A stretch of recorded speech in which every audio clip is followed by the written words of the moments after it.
Hello, Authentically Me beauties.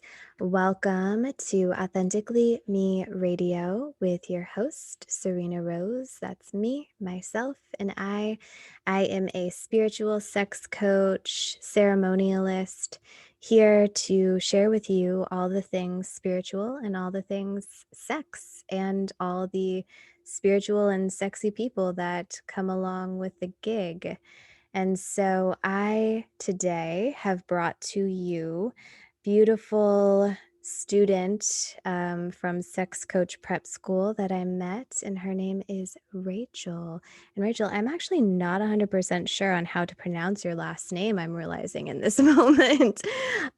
Would you do myself and my listeners the honor of giving them your full name and just saying hi and who you are?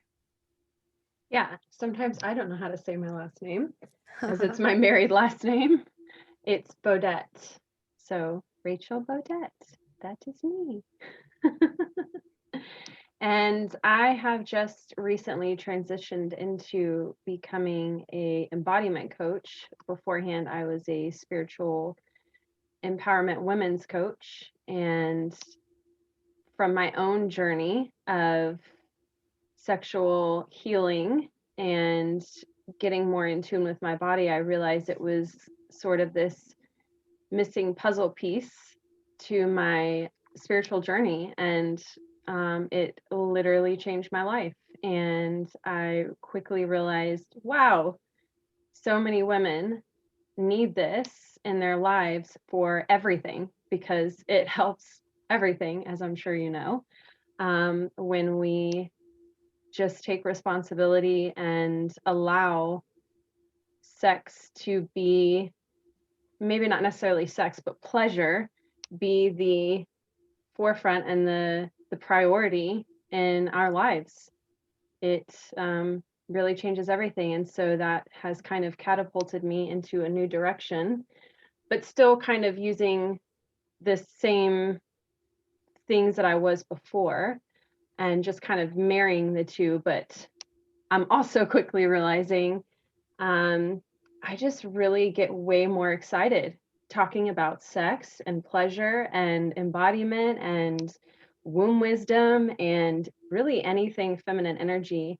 Um, so yeah, we'll see where the universe takes me from this point. That's beautiful. I really resonate with your journey because I'm not sure how much you know about me. I know that we actually don't know very much about each other because we've just crossed paths in the sex coach prep school. But I had a lot of trauma as a child, and my mom suffers from a lot of mental illnesses. And so when I was a preteen teenager, I was just like, okay, I'm going to study psychology and self development and make sure that I don't end up like my mom. And I'm so far along in my journey with spirituality and self development. And I just, over the past probably 2 years, realized that the missing piece for me was the sex piece and the pleasure piece and learning how to receive and accept pleasure because it's not something as a kid that I really learned how to do. Mm. So I'm not sure exactly what your journey is or was, or if you relate to that, but yeah, it is an essential thing. And it's amazing how many people are missing it. I'm like, let's Mm. talk about sex. Mm. And it's connected to so much stuff in relationships. You know, my clients will be complaining about the dishes, and I'm just like, "Oh, honey, it's not about the dishes." Like, that's really cute, but it's not about the dishes at all. Yep. It's not about the dishes. It's not about the laundry being left on the floor. It's not about, all the little petty shit that we let build up. It has nothing to do with any of that. Mm, I resonate and relate to so much of that. Yes. mm, I also had sexual trauma from childhood, from my teens, um, as a lot of women experience, where how can I explain this in a nutshell? We are basically told how to not get pregnant and how to avoid, the scary STDs. And that's really all I was ever taught about my body. However, I quickly learned, once I started maturing and growing boobs and hips and a nice little ass, how I could use it as a tool to get what I wanted in life and the certain kind of attention that I wanted. And I used that for a very long time. And then just, but all at the same time, the sex that I was having, in my early 20s, where I felt really free and didn't really care what anybody thought. Basically, what I did behind closed doors that nobody really knew about me, Mhm. was hot. Oh my Mhm. gosh, it was so hot. I had BDSM partners that just cracked me open and showed me a whole new world. And it, in this sexual healing that I've done, and also the past 2 years, I realized so much why I craved so much of that back then. And I am now trying to, or in the process of incorporating more of those bits and pieces in my current life and being okay with it, because I am a mom, and society kind of paints this picture that once you become a mom, you only wear certain things, you only talk about certain things, and sex is not a priority anymore. It's all about your kids and your husband, and all of that goes on the back burner, as so many other things as a mom. And in the past 2 years, I've realized that's all fucking wrong. Like, I don't know Yeah, if we're allowed that to curse on your you podcast. you are. You definitely Okay. are. And, wow, that's a whole new world of societal conditioning that I personally have not yet experienced, the Mm, mom portion of it. I have a lot of friends that are moms, but, yeah, that's really interesting. And mm, yeah, I am new to the BDSM kink world, and a part of me is mm. like jealous or excited for you. I'm like, damn, you had really good sex in your 20s, like that kind of sex. That's Mm, awesome. And I don't mm, think that that's necessarily, at least in my little world, it's not normal, mm, quote unquote, mm, have kinky BDSM style sex in your 20s. mm. Um, would you be willing to share a little bit more about what led you to that and what you've learned? Absolutely. Um, well, at the time, I did not know that's what it was. I had no idea, because I grew up in South Texas, which is a part of the Bible Belt, and my family is very Christian. And so you can imagine that was not, I wasn't even taught about periods, really, just what they taught me in school. So fast forward to working in the corporate world, because of my maturity level, because similar path to you, I decided to take ownership of my mental health and see appropriate therapists, study psychology, led me on a spiritual path, all the things. And I dated older men, um, just because I felt more of a connection with older men. There was no BS. And I love that. And I also loved the healthy masculine energy in some of these men that I would draw into my life. And I just craved that kind of energy and attention. And there is one story that I share with some of my friends that I love. One of the guys that I had this experience with, and we knew that we would never get married or be together. It was purely just what it was. I did not know at the time that he was the dom and I was submissive, but now that I look back, I'm like, oh, that's what that was. Mhm. And I remember showing up to his house and there being a blindfold hanging on the door handle, and, a sign saying, put this on, leave your shoes at the door. That is And I so was hot. I love oh, that. Oh my oh god. my gosh. And I was like, I like inside, I was like, yes.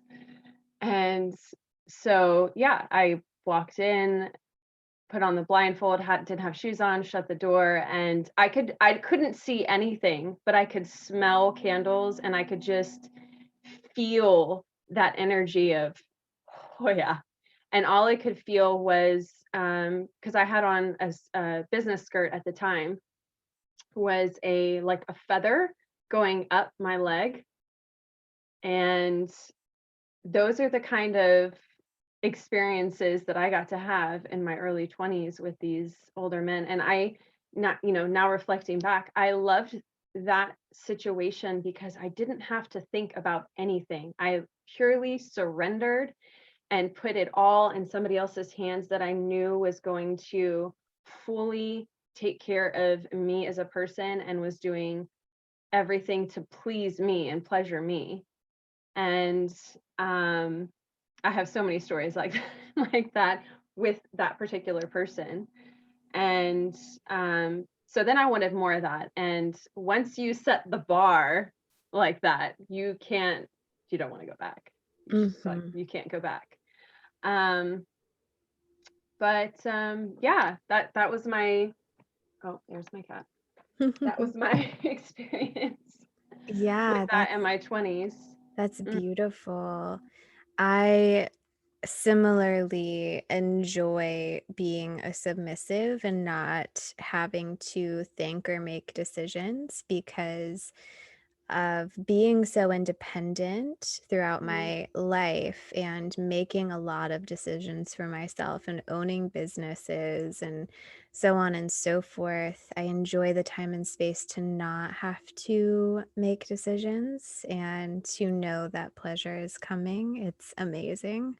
mm. Um, so what was something that you didn't know then that you know now about BDSM and kink or dom and sub, however you receive this question? What is something you know now that you didn't know then that maybe would have helped you then?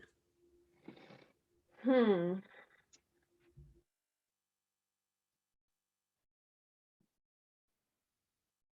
Maybe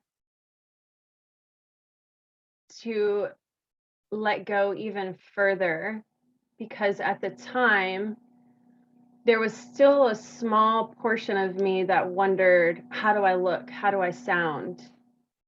Does my face look okay with how I'm responding to what he's doing to me? And am I making all the right sounds? So there was still those insecurities happening, even though he was doing everything that he could to make sure that I was experiencing pleasure. So I still wasn't fully letting go because on, my just insecurities of what I thought it was supposed to look like. Whereas now I understand that whatever sound you make is the right sound, and whatever look you have is the right look. There is no right or wrong of any of that. I feel like I could have experienced even more pleasure if I would have just fully 100% surrendered to him. Mm, that is really beautiful. I Mm, love that. And it's so common as a woman, and I'm sure as a man too. I'm not in the mind of a man, but insecurities show up in day to day life and especially in the bedroom because, as we spoke of earlier, it's all connected and it's not about, whether you have makeup on or not. It's mm, deeper, it's a deeper mm, thing. And mm. so, what has helped you move past those insecurities? And what has helped you receive pleasure in a deeper way? Definitely my ongoing spiritual journey of all bodies are different yet beautiful in their own way. And definitely having a daughter, my first daughter, Britton, I did not realize how much healing I was going to experience having a girl. And I know that's why she came to me. I believe that children choose us, and she has healed me in ways that I can't even explain. And the thought of her ever thinking that there's anything wrong with her, um, now I understand why the universe, God, source, whatever you want to think, would believe that we are perfect just as we are. And I feel the same about my daughter. And how I also healed that was mirror work, looking in the mirror and going there and over, piece by piece of my body, from my face all the way down to my toes, and even things that you can't fully directly see in the mirror. And I have to stand over a mirror and looking at my pussy and being like, damn, you're fucking beautiful and amazing. And you have brought life into this world. And it's still an ongoing journey. There's still little things that surface, but being in the state of awareness that there is always room for healing and growth. And I thank the universe when those things appear, because I know that's another piece of me that I'm going to heal, not only for me, but for my daughters and, you know, generations beyond me. And I'm grateful that I'm able to heal that for generations to come. So, Mhm. yeah. Yeah, definitely. From what I've learned spiritually, a woman is a marker for 7 generations past and 7 generations coming. Wow. Yeah, I yeah. didn't realize it was that many. Wow. Mhm. Yep. That's incredible. Yeah, like the energy, the DNA, the trauma, Mm, the emotions, what's embedded in our bodies. Your perceived emotional traumas and pains and insecurities partially can come from 7 generations past. mm, And so understanding our ancestors and our parents, our grandparents, what they struggled with can help on our journeys. I've also found that at times can induce some spiritual bypassing, because it's like, oh well, this isn't my shit, this is their shit, and I don't got to deal with it. And it's like, yeah, but you kind of do, because it's kind of your shit now too. So it's cool to know, but also I just share that so that someone doesn't hear this and think like, oh, good, that is totally my mm, mom. It has nothing to do with me, but um, mm, it's yours now. And, being someone who also has embraced, embodied, and taken responsibility for their well-being, then I know that you understand that as well. mm, mm. Yes. And I have tried to be that person where I bypassed it and was like, oh, well, if it's not mine, then I'm just going to let that go and let it sit over there in the corner, um, until it kept rearing its head. And it was like, okay, time to sit with this and work through it and peel back every layer. And in doing that, I have really grown such a deeper relationship with my mother, and my grandmother. And if I get one point across today, it would be to take the time to get to know your parents on a deeper level, and you will have so much more empathy and understanding and grace for the choices that they made, because at the end of the day they're imperfect humans too, and they were just doing the best that they could with what information that they had. And I feel like we are so um, gifted and blessed in a way to have all these tools to be able to heal so much trauma, whereas I don't know that our, at least my personal experience, my generation of my parents had all those kind of tools available to them to be able to even heal or have the space. It was there, but you really, really had to look hard for it. And my mom just didn't have the time, space, and capacity as a single mother of two kids. So yeah, I don't know why I felt compelled to share that, but Mm, yeah, it's an interesting thing as we approach Mother's Day. mm, And again, we don't know much about each other, but those who follow and listen to my podcast know um, my relationship with my mother is fractured, and I recently have let it go mm, completely. And so, hearing you say that and stuff, one of the things that I've cured myself from, or I guess we're never really cured. I don't know why I chose that word, but one of the things that I am aware of on my path is victim stories. And so, I experienced a lot of traumas. And so there's this part of me that wants to be like, well, I can get to know my mom and I have all these things that I can shout off. And then at the same time, um, it's also true. mm, There's mm, things there that prevent me from getting to know her. There's mental disorders and she's not all the way present. And so it's challenging and painful. And I don't harbor resentment or pain from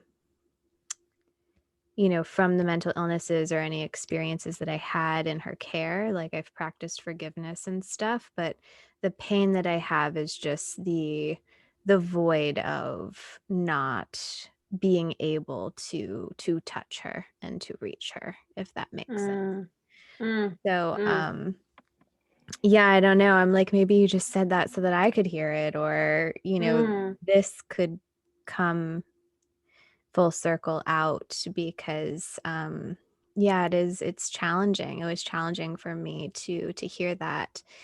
And I also um you can get to know your parents, and also just understanding their past. It doesn't have to be directly through them. It can be through family members, um, but just opening your heart to understanding where they've been and practicing forgiveness for that and for where they are now has been a really helpful thing for me. mm, mm. I feel that. And to add to that, when I say those things, I also understand that there are some parents out there that you're just not able to have that relationship that you desire because of where they're at still in their journey. And I honor that and I recognize that. And I think what you're doing is beautiful because for a lot of clients that I've worked with personally, they struggle with the forgiveness part. And what I have to revisit is forgiveness doesn't mean that you're allowing them in. Forgiveness means that you are setting yourself free. Mhm. And you can't just say, oh, I forgive them. No, you have to really feel that shit. Mhm. You have to really go there and you have to really get to know them and really truly understand why they did the things they did, what were their parents like, what what kind of shit have they been carrying around for too long, unconsciously not knowing that they were. And I really truly believe that these kind of clients come to me because of my own journey with my mother, our relationship being just fucking rocky my whole life until I had a daughter. And Mhm. then, also all the healing that I've had since having a daughter, because there would be times where when I would do something or say something, I recognized that that was an old pattern that I picked up from my mother. And I was like, whoa, that's not who I am, and that's not Mhm. how I'm gonna parent. Mhm. Not, you know, dogging my mom or anything. She's an amazing woman, and she did an amazing job for considering her life circumstances.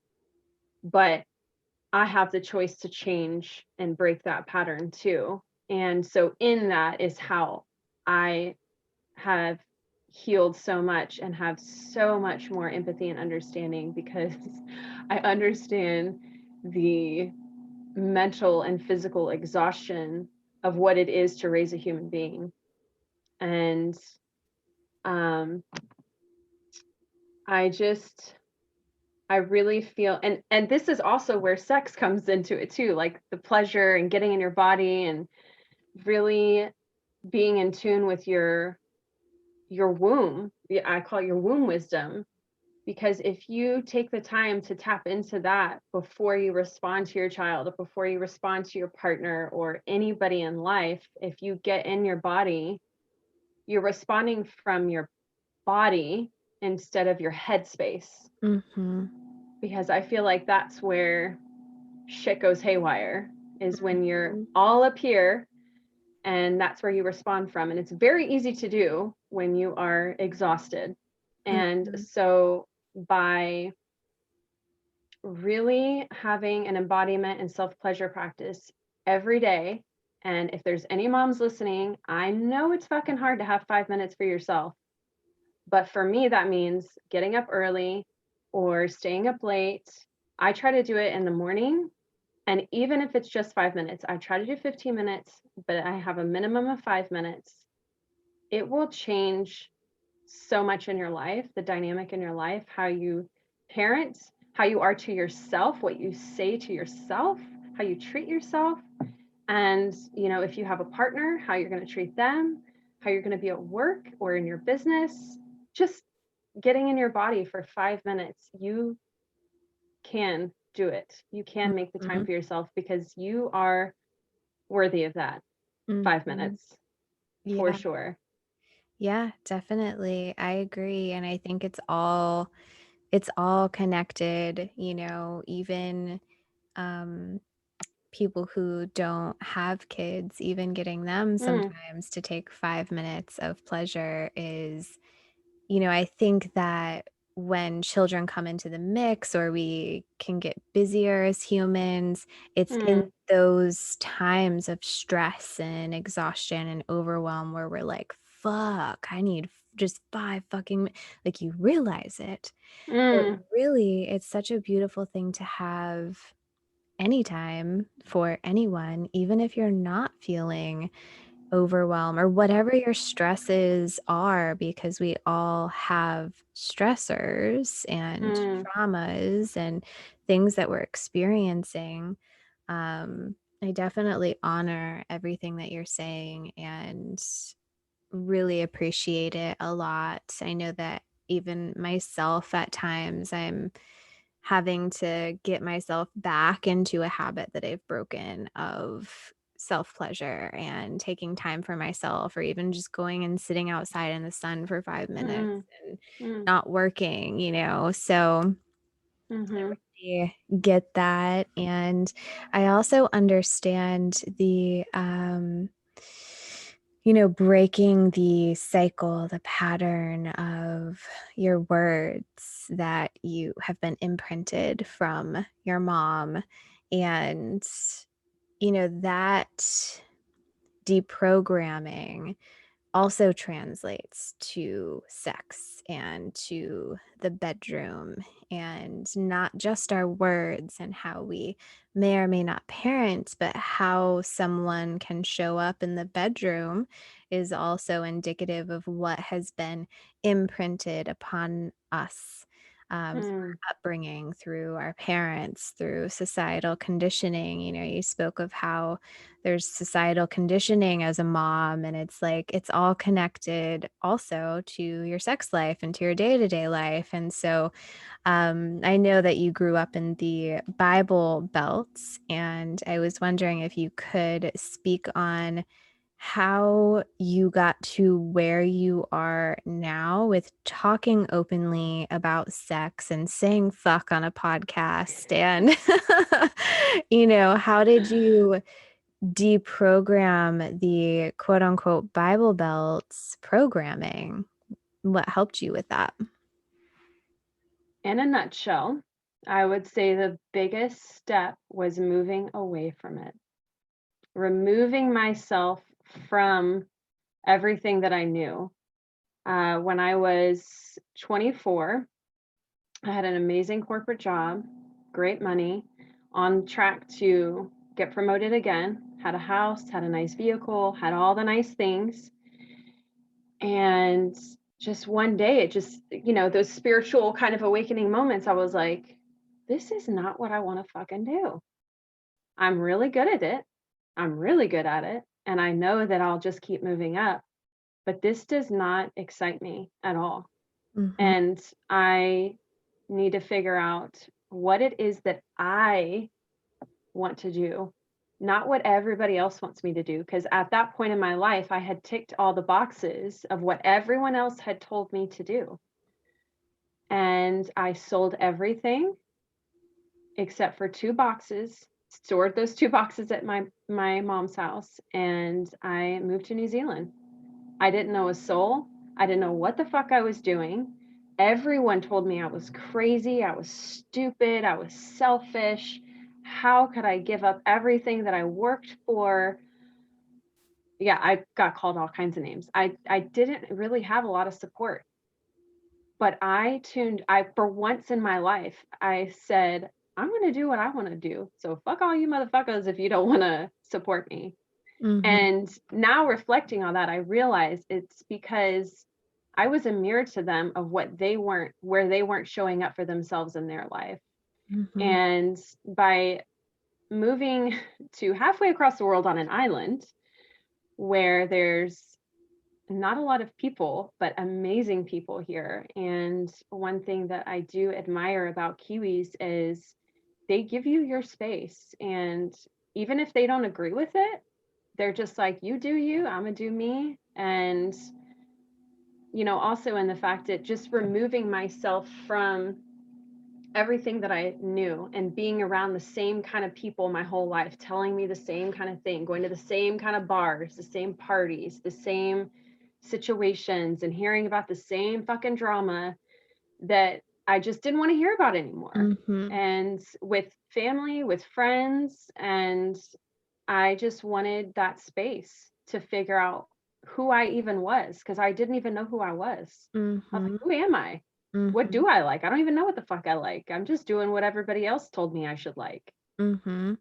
And that has, just over time, I just slowly started to unravel and unpack of what wasn't mine, what is mine. And it's still an ongoing journey. It still comes up where I'm like, do I really like that? Do I really want to do that? And I pursue it. And then also, all in the same breath, when I want to do something and I have a fear around it, I'm like, where does that fear come from? And Mm-hmm. 99.9% of the time, that fear comes from if somebody finds out back home that I'm doing XYZ, what are they gonna say?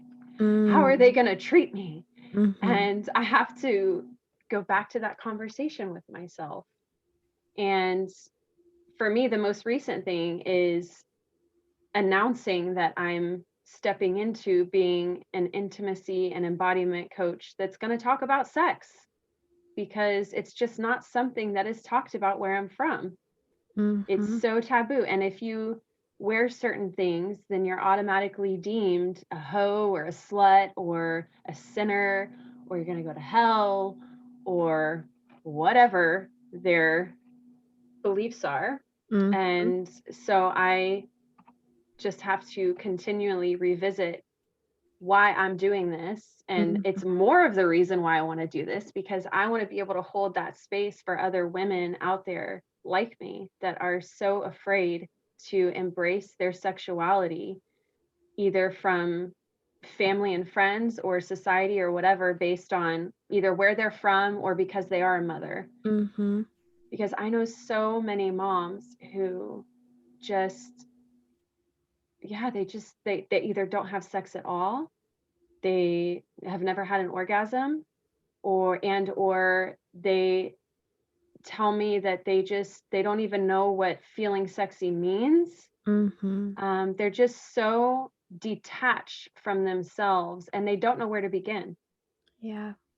And um, that is my passion right now, Mm. is Oh, to get women back to them back to and the womb. Go to the womb. back to the womb, because that piece of us is fucking powerful. So powerful. I And agree. I don't, that's why I also took away empowerment coach, because I actually don't empower women. I actually help you find the power that you've always had within you.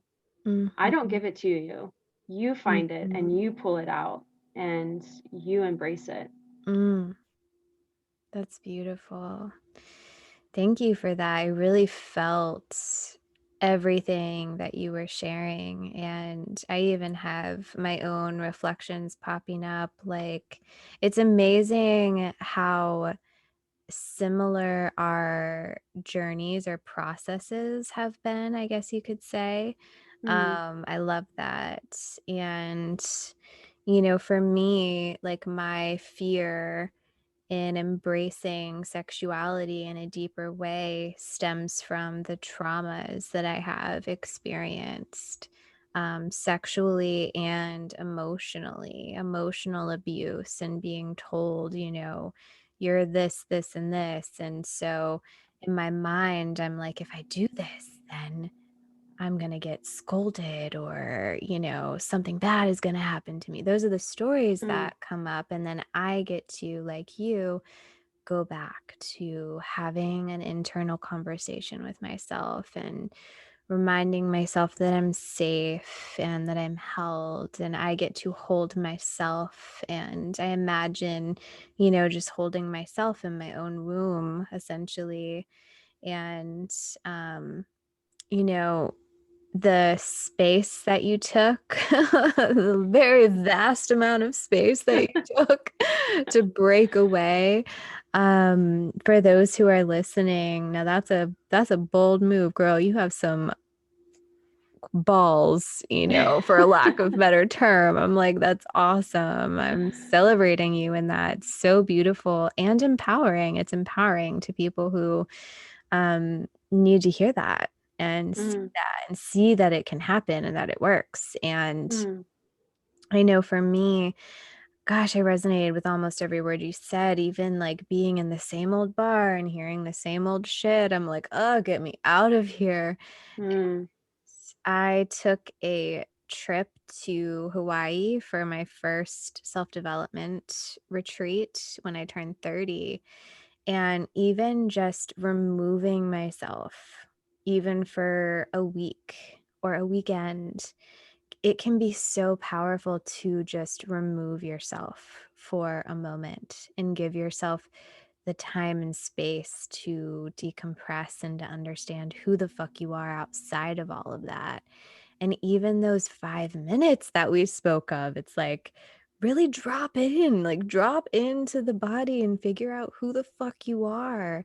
And with sex too, it's, how do you know what you like or what you don't like or what you want or how you want to be touched? Well, you spend time with yourself and you figure those things out.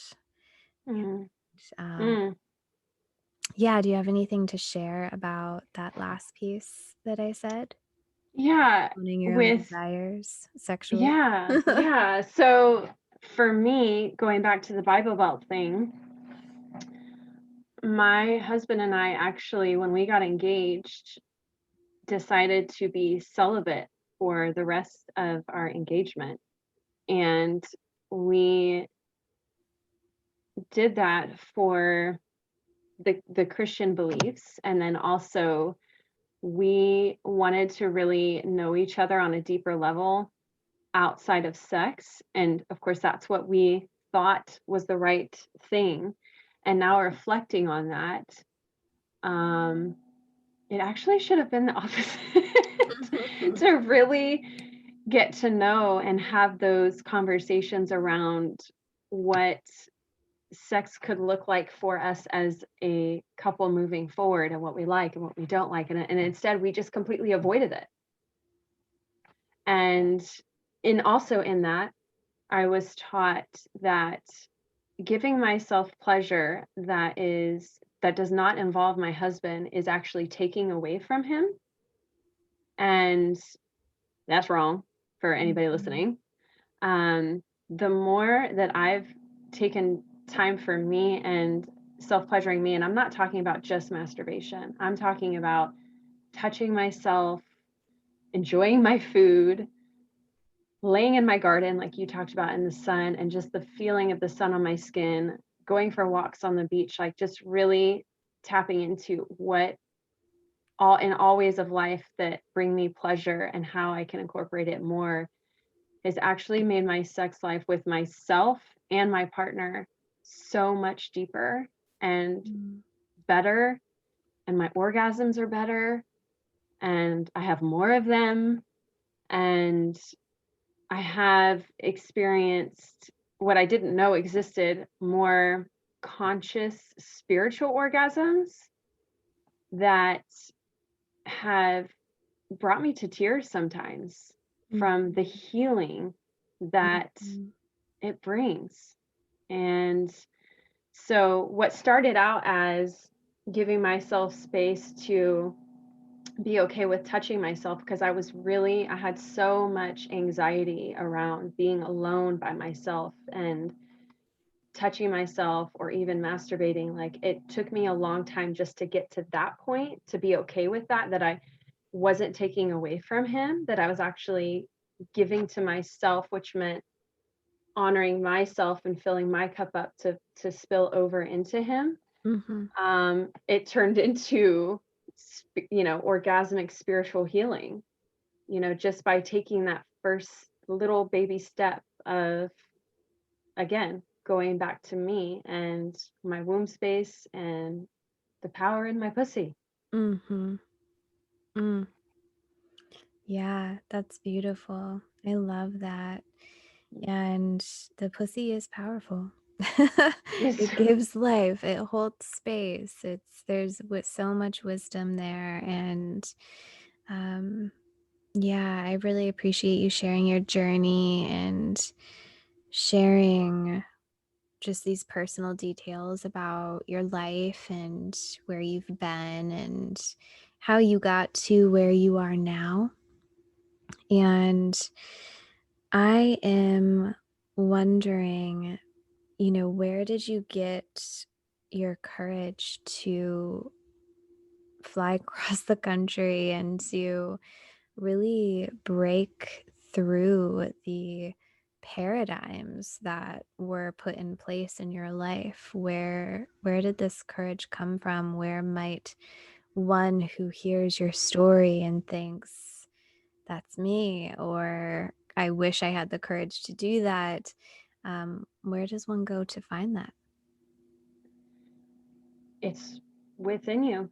And I've I used to credit my uncle who's transitioned over to the other side and my mom's best friend, but when I really thought about it, they may have influenced me or planted the seed, but to actually take action, it was just this internal knowing that that's what I needed. And there was also all of these signs that the universe was giving me, as it does. And instead of blocking them out, I just decided to slow down and pay attention to the signs. And it was just so easy. All of the steps that it took to do it they just flowed to me.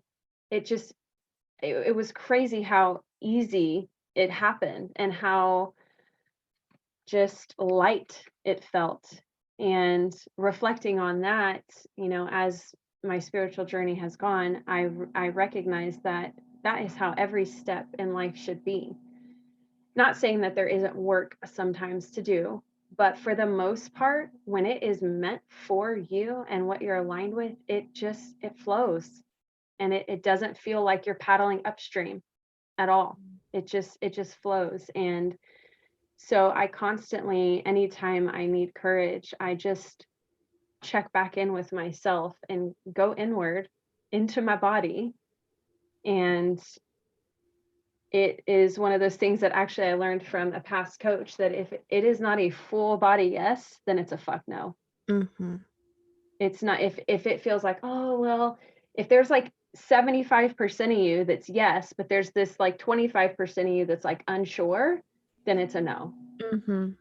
Because all that is, that step that you're about to do, that 75% yes, is just kind of a detour of where you're actually meant to be going. Like, it's not gonna be bad that you take that step. You'll still have, you know, a lesson within that, but it's just preventing you from being on the right journey and being in your Mhm. aligned journey and getting there faster. Basically, it's just going to be a detour. So I always check in with myself. Is it a full body yes? And I still make some of those decisions where I'm like, oh, but I really want to do this because I'm up in my head. And then halfway through doing it, I'm like, why'd I do that? Mhm. My body was Yeah. telling me no, but I chose to be up in my head. And halfway through, I recognize it and I'm like, so it still happens to me. Yeah. And I think that's just a part of being human. Yeah, And definitely.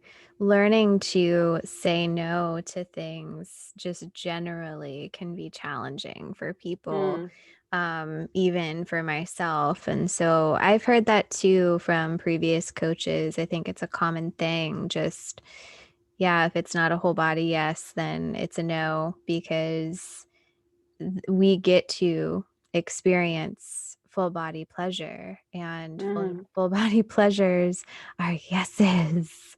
Yes, yes, yeses. And so, yeah, I concur. And, for those who are desiring to start somewhere, you can just start by learning to take a breath and feel and be honest with yourself. Like if someone asks you, hey, do you want to do this or do you want to get on a phone call? Even simple things. It doesn't have to be big life decisions, but just checking in with the body and deciding is it a yes or a no. Just start to tune into that chord of energy within yourself. And that's a good way to just start to calibrate and understand what it feels like to be a yes and a no in your body. Because I know this work can be, I'll speak for myself, the work can be overwhelming and like, it sounds good, but where the hell do you start? Mm, So mm, there's so much to digest in day to day life and in self development. And so yeah, just picking something small and starting somewhere, even if that's where you are, is perfect. And if you're hearing this and you're like, that inner voice is telling you to do something really big, I encourage you to listen to that too. So it's going to be different for everybody because everybody is different. mm. Yes. And sometimes, I feel like people too think that it's this big, grand thing of decisions, like, for example, me choosing to move halfway across the world. Sometimes it can just be, like you were saying, like the tiniest little things of, do I want to go to the supermarket right now because I Mhm. need XYZ, or can it really wait till the morning when I feel like dealing with the supermarket? Mhm. It And doesn't what have. feels yes? What feels more like Yes. a yes? Yeah. Yes. And just by checking in with yourself constantly, even with food, um, do I want to eat right now? Or am I eating because someone told me that I have to eat it in the morning? Mhm. Because breakfast is the most important meal of the day. Well, are you hungry? Is your Mhm. body hungry? Mhm. It doesn't have to be this big show. And I think that's why some people maybe get, or I'll speak from personal experience too, where I would get caught up, be like, oh, I don't want to kind of go down that road in that part of the self journey because that looks really scary. And it doesn't have to be. It can be so simple. It doesn't have to be a big grand show by any Mhm. means. Yeah, definitely. It's so, so true. I love that. It just is very resonant for where I am and what I am experiencing right now, too. And another thing that popped up that I wanted to share about is,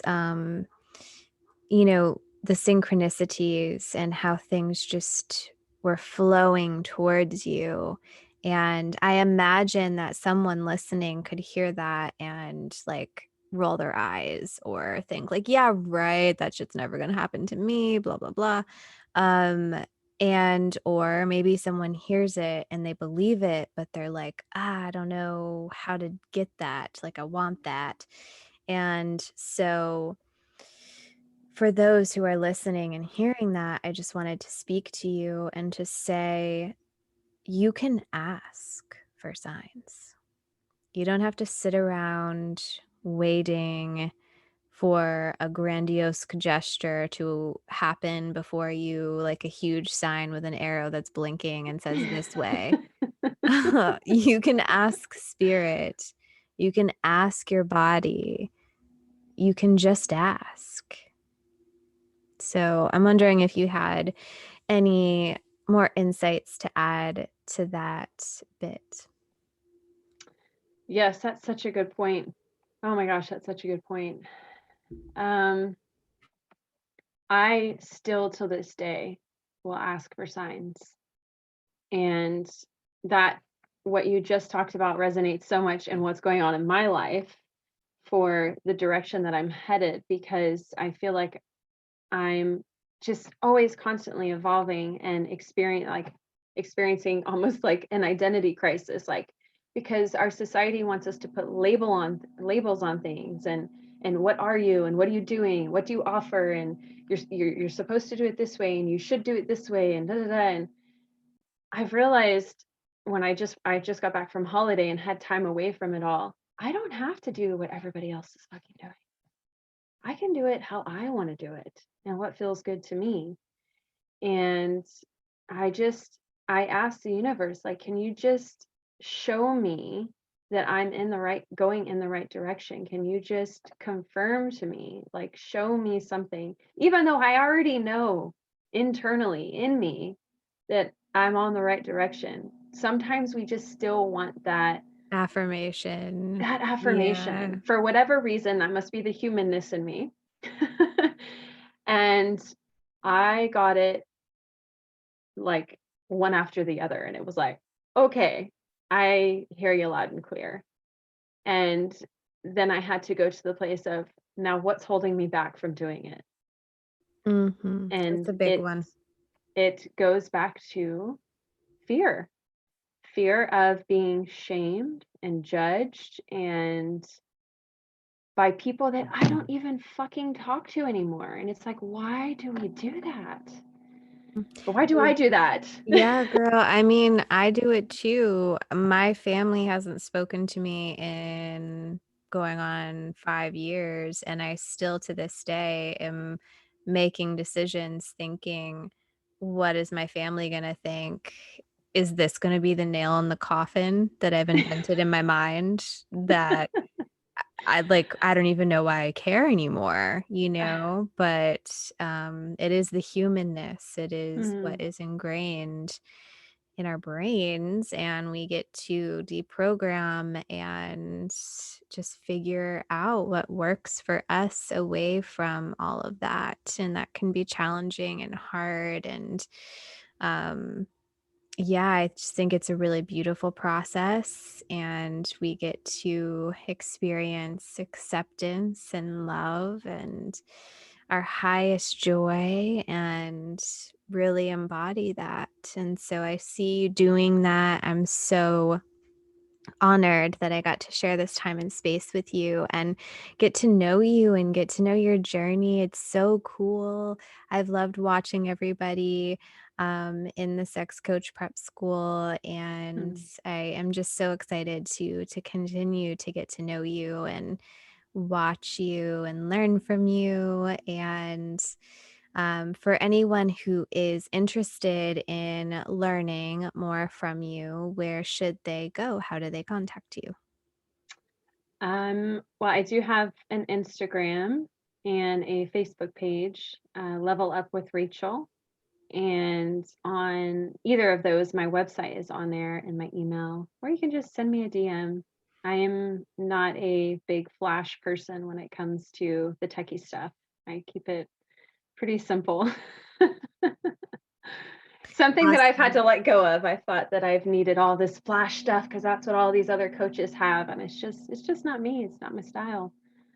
I keep it simple. I honor you in that. And life is complicated enough already. Mhm. Simplicity is a beautiful thing. So I will have those links in the show notes for those who are interested and want to connect and watch Rachel with me.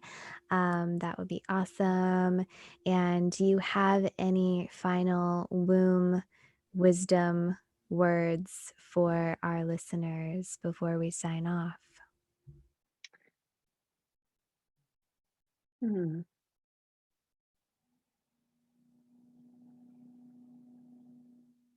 Don't be afraid to open that door to your womb space. It is been a part of you since the creation of you.